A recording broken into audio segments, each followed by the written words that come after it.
Good morning and welcome to the chat on News Amarillo and News Channel 10-2. I'm David Lovejoy. And I'm still Chuckalicious Chuck Williams.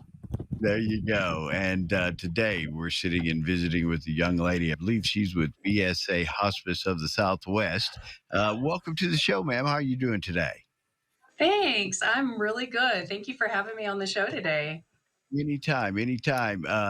All right, today we're here to talk about what specific entity or what specific mission of BSA Hospice of the Southwest. We are here to talk about volunteering. April has a volunteer week, and so we are celebrating our volunteers all month, actually, all month long. Now, when we talk about hospice and end-stage life, it's tough on the workers. Is it tough on the volunteers? Do you go through a lot of them? And what are some of the things that you look for in a good volunteer for BSA Hospice? So typically we don't go through a lot of volunteers. We do have a lot of volunteers that work with us and alongside us to help these patients and families at the end of their life. Most of our volunteers have had hospice touch them in their lives at some point, whether it was that they worked in hospice or they had a loved one in hospice. And so they see the value of a volunteer being available to just be with them at the end of their life. To me, it seems somewhat rough.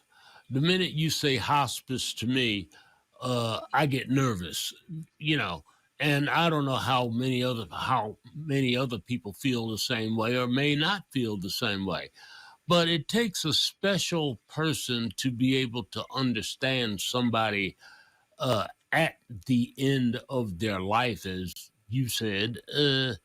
Is there any particular criteria for the job of being a hospice volunteer? There's really not. The only criteria is that you love people and that you want to help. And, hospice, when it initially started, it was started by a group of volunteers that saw a need in the community to come in and be with those who were at the end of their life. And so we welcome all people to come. And if you want to volunteer with us, come on, we have a place for you. There are several different ways to volunteer.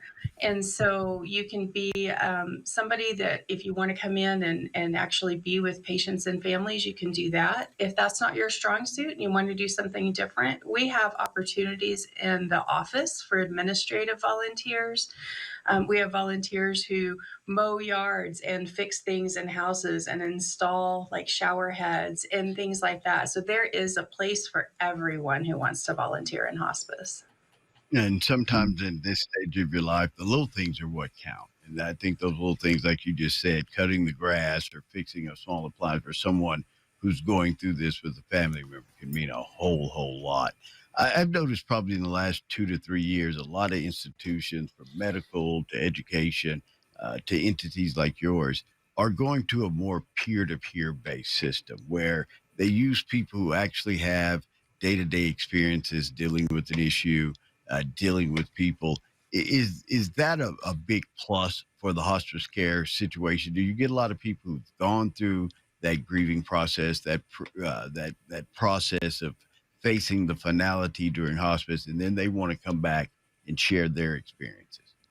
Absolutely. Community is so important for all of us. And to feel like you belong and feel like somebody else understands you is so important. And a lot of our volunteers come back because they had that experience of somebody that stepped in and said, hey, I kind of know a little bit about what you're going through. Maybe I don't know everything because we all walk different journeys, but I'm right here beside you and I'm here to hold your hand and walk with you through this journey. And that it's an important piece of life.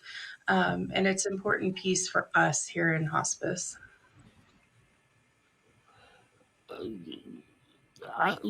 I'm just astounded by the need for volunteers, and like you said, I guess it doesn't necessarily have to be the 101. There's administrative duties that need to be done and partaken of.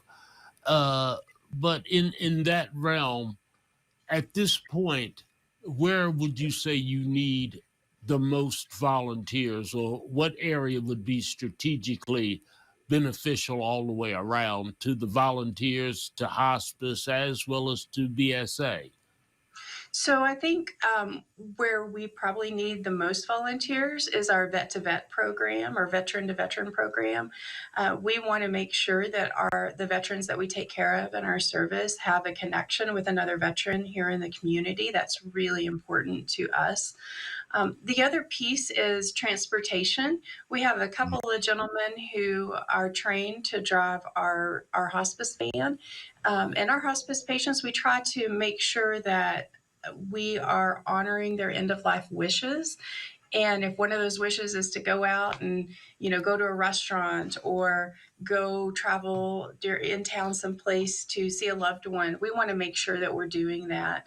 And so transportation is another big thing. And so if you can drive a van and you're willing to do that and take somebody out to eat, we need you. The other piece probably is just our face-to-face interaction at the very end of life. And so we call that the 11th hour volunteers, where they come in right when we feel like patients are about to die to be with those families during that stressful time. And so I think those are really the three areas. And I don't want anybody, I know, Chuck, you said a minute ago that you got a little nervous whenever we talk about hospice and end of life. I think Right. everybody does. It's not an easy topic to talk about, but just know that if you want to come volunteer with us, we give you training to be able to know how to go into those situations. And so you're not going to be alone.